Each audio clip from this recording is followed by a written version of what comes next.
সে চালাবে হাত্তা আদখালাহুল্লাহুল জান্নাহ, যতক্ষণ না আল্লাহ তার জান্নাতে না ঢুকায়। এখানেই শেষ নয়, বিশ্বনবী বললেন মান কারাআ বিহা ফি লাইলাতিন ফাকাদ আকসারা ওয়া আতাবা, রাত্রি বেলায় যে এই সূরাটা তেলাওয়াত করবে ওই পুরো রাতটাকে বরকতময় করে দিবে কে? এজন্য বিশ্বনবী বলেন আমি চাই আমার সব উম্মত এই সূরাটা মুখস্থ করে নেক। আমার চাই আমার ছোট বড় আবাল বৃদ্ধ বনিতা সব উম্মতের হৃদয়ের মধ্যে এই সূরাটা গাঁথা থাক, মুখস্থ থাক, হিফজ করা থাক।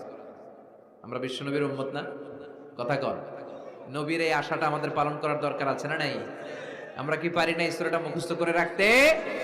মাত্র 30 আয়াত, প্রতি মাসে কয়দিন? প্রতিদিন এক আয়াত করে মুখস্থ করলে লাগে কয়দিন? প্রতিদিন এক আয়াত করে মুখস্থ করলে 30 দিন এই সূরা মুখস্থ করতে রাজি আছেন?